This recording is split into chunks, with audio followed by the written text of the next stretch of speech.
제가 발언 좀 잠깐만 좀 보시고.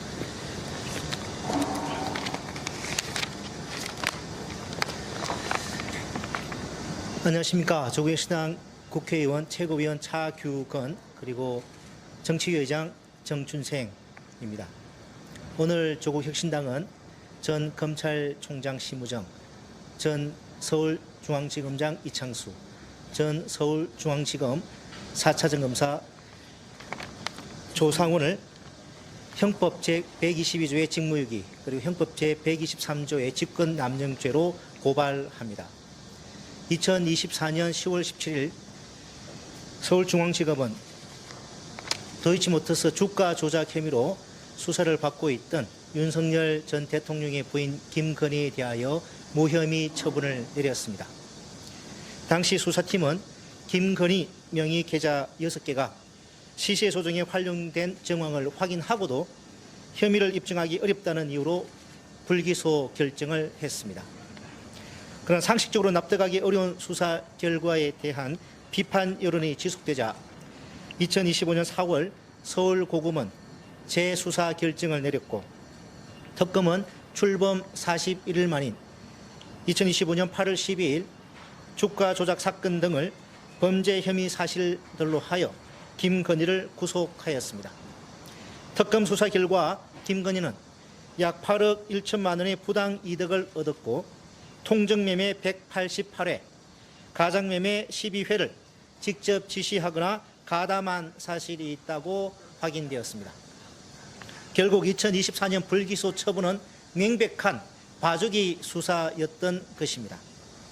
당시 검찰은 권오수 전 회장 등 핵심 관련자들을 추가로 조사하지 않고서도 조사하지 않았음에도 불구하고 마치 충분히 조사한 것처럼 발표했습니다.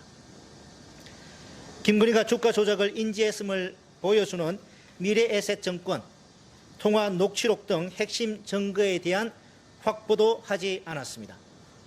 손실 보증과 과도한 수익 배분이라는 주가 조작의 핵심 지표를 의도적으로 무시하였습니다. 이러한 직무유기는 검찰청법이 부여한 공정수사 의무를 저버린 중대한 범죄 행위입니다. 아울러 피고발인들은 검찰 수뇌부로서 직권을 남용하여 수사팀 교체, 특혜 출장 조사, 불기소 강행 등 일련의 과정을 주도했습니다.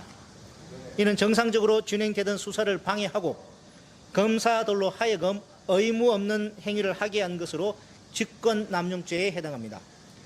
헌법재판소조차 탄핵 심판 과정에서 증거 수집과 수사 지휘가 적절했는지 의문이라고 질타한 바 있습니다. 결국 검찰의 불기소 처분은 국민의 눈을 가리고 권력에 면죄부를 주기 위한 것임이 명백합니다.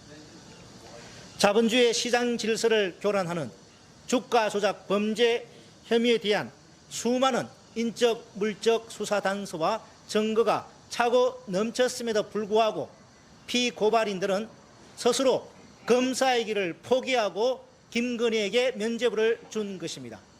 이에 조국혁신당은 피고발인들의 불법 행위에 대한 철저한 수사와 엄정을 촉구하기 위하여 오늘 고발장을 제출하러 왔습니다. 감사합니다.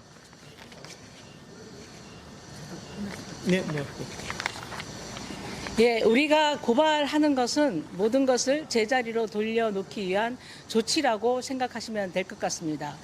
윤석열 검찰 독재 정권 치하에서 검찰은 사법 질서를 지키는 국민의 검찰이 아니라 윤건희 패밀리의 로펌이라고 해도 과언이 아닐 정도로 윤건희 패밀리에 대해서는 모든 범죄 혐의를 덮고 봐주기 수사로 일관해 왔습니다.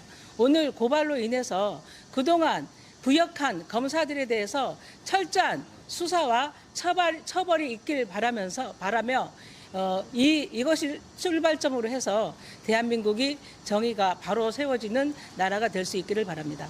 이상입니다.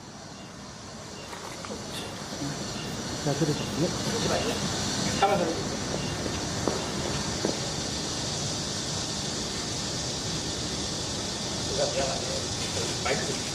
치워요?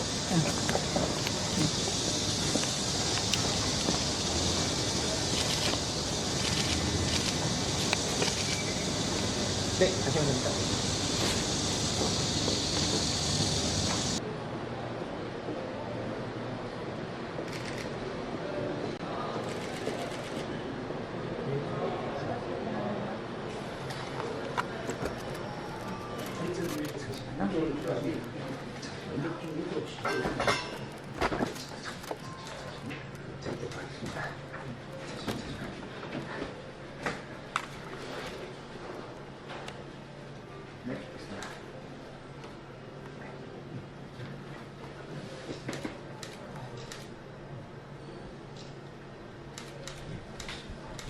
수고하십시오.